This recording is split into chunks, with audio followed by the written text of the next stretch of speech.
Okay, so I was just recording for the challenge video where I'll be trying to trade up to Teal Forest Gauntlets in the next 2 weeks, which that's fun, but while I just thinking around, I noticed someone hosting a giveaway. So here's the thing, giveaways are quite common, but this jammer was level 4. Their list looked good, so I went to their den. I was suspicious because of the level, but in my thought process, the jammer could just be wanting to give away things anonymously. Or they started over and gave up and decided to quit and give away their items. Or more unrelated reasons, someone might host a giveaway. I tried a lot of things I'd categorize as tests, like looking at their wish list, which could be a good indicator to if they were active or not. I would have looked at their pack, but they weren't in one. If you're wondering how this could help, it would just indicate when they created the account and how active they have been on the account. The wishlist could also lead to a possible owner. Like if the owner had an alpha item and they put it on the wish with privacy off, then you might be able to get an answer name. I started trying to converse with the other players. Many good scammers use a pack mentality to help with scams like these. So if you can get someone who seems credible and social, majority of the times the people will flock with the pack.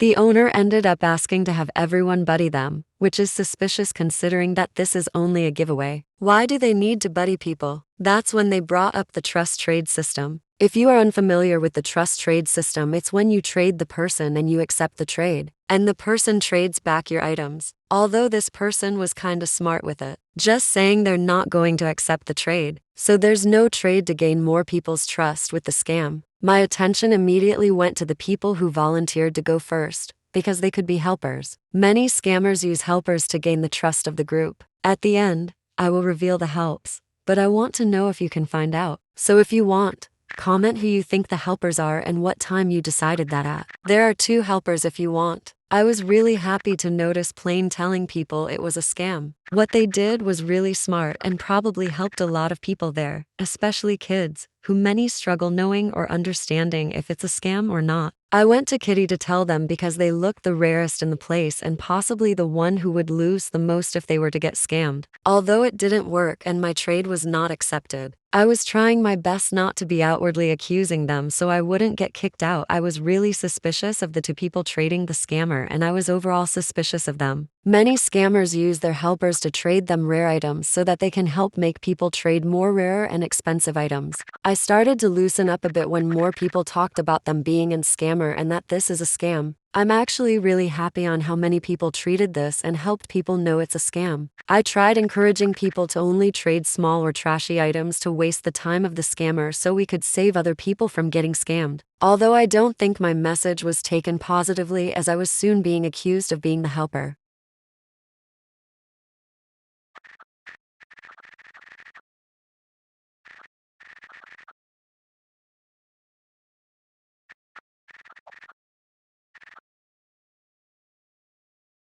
This is when it finally came out where this guy told about how their friends were scammed. Sadly, this was very hard to hear, and I hope their friend can recover from being scammed, as it is really annoying. Although I was really weirded out on the fact this person started to accuse me. I understand I look suspicious, but I don't understand the thought process. I was really confused and ended up believing that the yellow glider said it because they started to pester me. I didn't want to say it to their face, so I traded the one person asking them to believe me because I wasn't trying to get banned or accused, especially when it was just the first day of the challenge and I had spent a long time gathering the stuff. I have.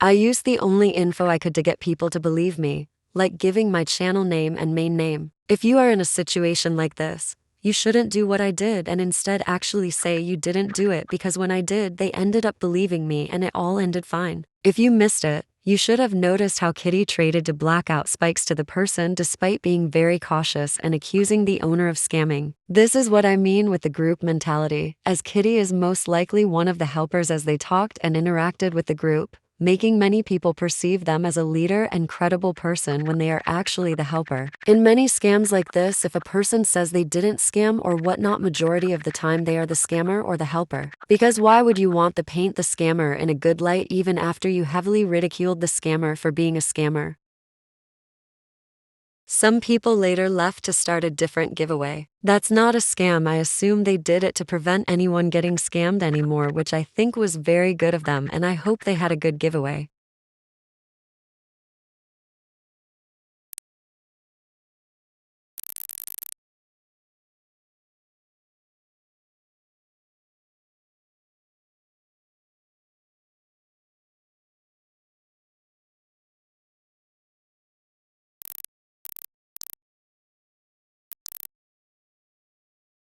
I went to get my main so I could stall later with it.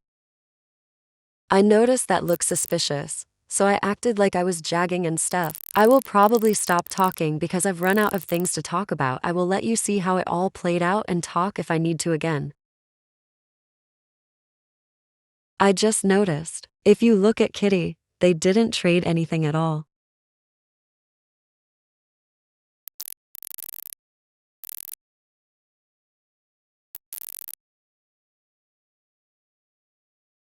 Keep this part in the back of your head, with Squish having 100 points and winning.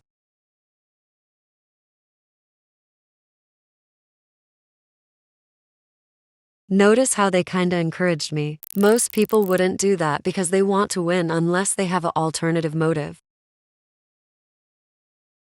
Kinda sus. They don't know what they trade for it. More encouraging dead giveaway. This is a scam.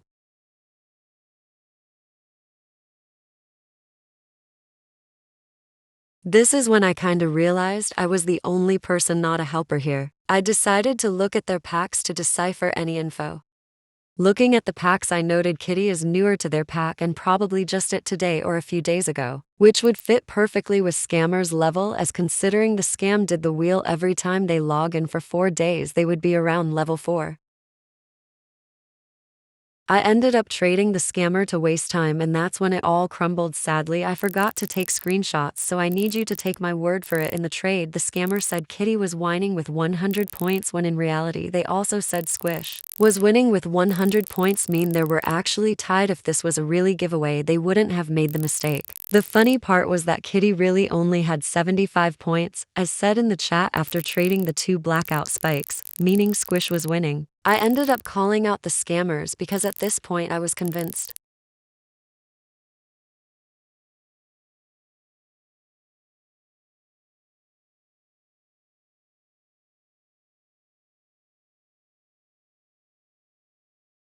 I believe the real owner of the account is Kitty because Squish did not get the full idea and was still playing the part saying they wanted to add. I also know because Squish should have won because they had more points.